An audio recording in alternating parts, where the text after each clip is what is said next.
Hello, this is Dr. Grande. Today's question is, can I analyze the case of Frank Dukes?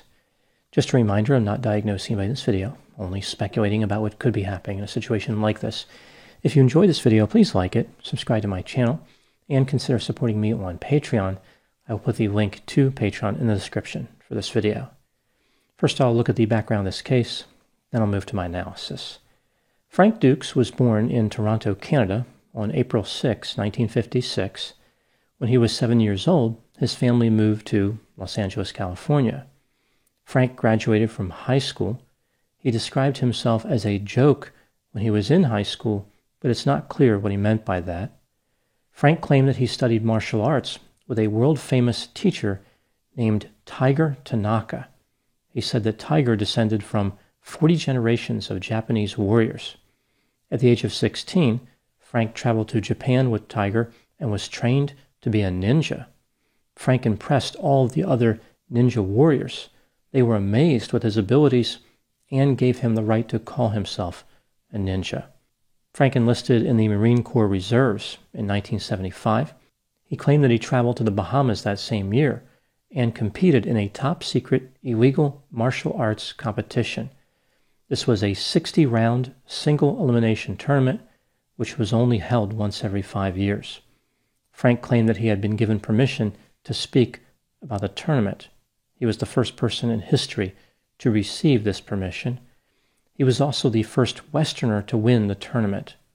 Not only did he win, he broke 3 different world records. He had the fastest knockout, which he accomplished in 3.2 seconds, the fastest punch, 0.12 seconds, and he knocked out 56 opponents in a row. Frank claimed that after his great and unbelievable victory, he carried out covert missions in Southeast Asia for the Marine Corps and the CIA. For his incredible courage under fire, he was awarded the Medal of Honor. The award was not given to him in a traditional manner. Rather, for the first time in history, it was presented to him during a secret ceremony in Southeast Asia. Frank bragged about his combat experience, saying that he won awards for knife fighting techniques during combat. He further claimed that he had multiple black belts in various martial arts disciplines. Frank eventually made his way to California, where he operated 2 different martial arts studios. Frank was offered the opportunity to work as a fight coordinator for the 1988 movie Bloodsport. The movie was actually based on his alleged victory at the top-secret tournament. The film company that produced Bloodsport would later say that they were not able to verify the facts about Frank's story. They decided to simply take his word for it. Frank also worked as a fight coordinator for the 1990 movie Lionheart and the movie Only the Strong in 1993. In 1996, Frank published a book titled The Secret Man, an American Warrior's Uncensored Story. It contained a number of his outrageous stories, like he conducted covert missions for the CIA.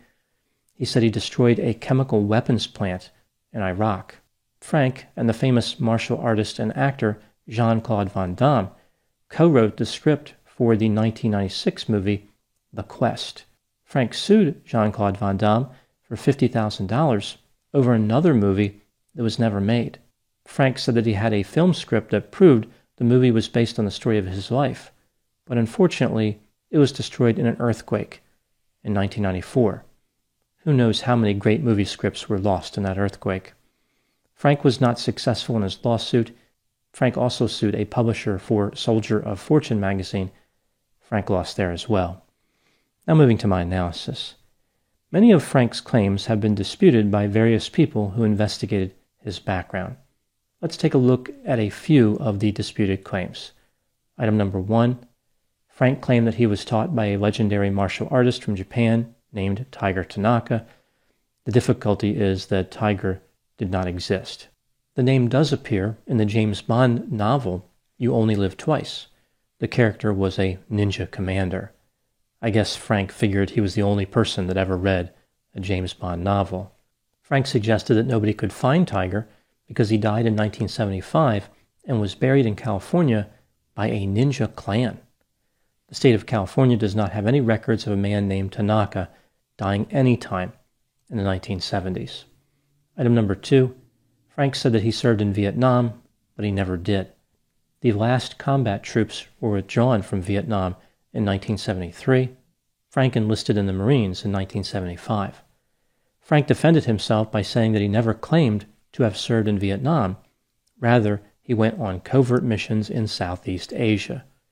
The problem for Frank is that in 1980, Black Belt magazine described him as having a distinguished military record during the Vietnam conflict.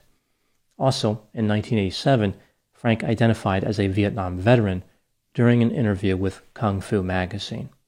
Frank never actually left San Diego when he was in the military. He was injured on duty one time. He was painting a truck and fell off of it. I'm sure the truck was a highly trained ninja and attacked him. It probably went into high gear and rolled over top of him.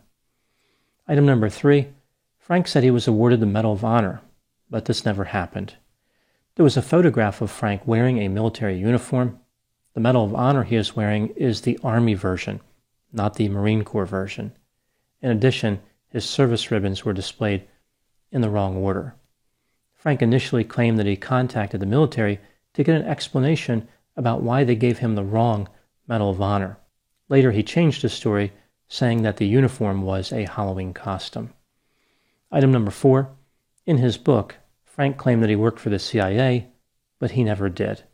A spokesperson for the CIA said that the book was sheer fantasy. 2 of the people that Frank said he worked for, who were both generals, said they never heard of him. I guess Frank's work was so top secret, even the people that hired him didn't know he existed. It just proves that Frank is a phenomenal ninja warrior. He has been able to hide from everybody. His undercover skills are so pronounced, it's almost like he never did any of the things he claimed to do. Item number 5, Frank claimed that he won a top-secret illegal competition in Nassau, Bahamas. The tournament may have existed at one time, but not in the form that Frank described. It is believed, if the competition existed, it was actually an endurance test where fighters would be challenged by numerous opponents. Conveniently, Frank could not produce any credible evidence the tournament existed or that he won. At least part of the trophy that he said he received for winning was made in California. He also claimed he was given a sword as part of his prize, but he ended up selling the sword to pay off pirates in the Philippines who had kidnapped orphans. Apparently they had these orphans on boats. The pirates took the money, but then didn't return the orphans. This motivated Frank to fight the pirates and free the orphans. He claims that many of the orphans live in the United States, and they love him to death. The bottom line is that Frank doesn't have the sword, but who hasn't faced a tough decision like that? Many people look at a prize they won and think, do I keep this expensive and rare item, or do I bribe the pirates in order to free the orphans? For some people, this is practically an everyday decision. Item number 6, Frank claimed that he was offered $25,000 to murder Steven Seagal. It almost sounds like he's saying that Steven Seagal was marked for death. I'm guessing that Frank knew that Steven Seagal was hard to kill, and if Frank failed to create exit wounds, Steven Seagal would be out for justice. Frank was accustomed to operating above the law, but he made an executive decision to avoid standing on deadly ground. Item number 7, reportedly, Frank used to show visitors to his home an editorial from the Washington Star titled A Silent Hero. The newspaper said that no such editorial existed. When asked about it, Frank said he could not remember the source of the editorial. Now moving to the last question. Why did Frank lie about his history? Frank was referred by the military for a mental health assessment in January of 1978. A report indicated that Frank had flighty and disconnected ideas, like that a CIA director assigned him secret missions while they were in a men's room. A follow-up evaluation concluded that Frank was normal. Frank had an explanation for this report. He suggested the military sabotaged his service record in an effort to discredit him. It's not clear what part Frank is mad about, being accused of having disconnected ideas or being referred to as normal. Frank has been described as charismatic and deceptive. He has an active imagination, but isn't actually that creative.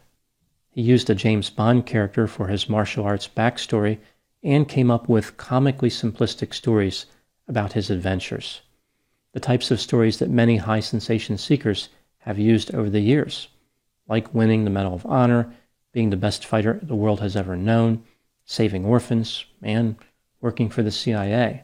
It's almost like Frank cannot accept being anything but the ultimate action hero. In a way, he reminds me of Steven Seagal, like how in just about all of Steven Seagal's movies, he wins every fight by a large margin. There is never really a competition. Frank clearly knows that he is lying, so I don't think that he is experiencing fixed false beliefs. He doesn't actually believe his own lies. Rather, he backs away from them strategically in order to preserve his credibility. In reality, he's failing to preserve it, but failing is a familiar feeling to Frank, so it would not be something that catches his attention. Now moving to my final thoughts. Before the age of the internet, Frank was able to get away with telling unbelievable stories about his achievements. The advent of the internet changed his circumstances dramatically. He was caught in his lies, but he did not want to give up the dream. He made some concessions and backpedaled a little bit, but overall, he could not let go of the fantasy. Being thought of as the ultimate fighter was all that he wanted.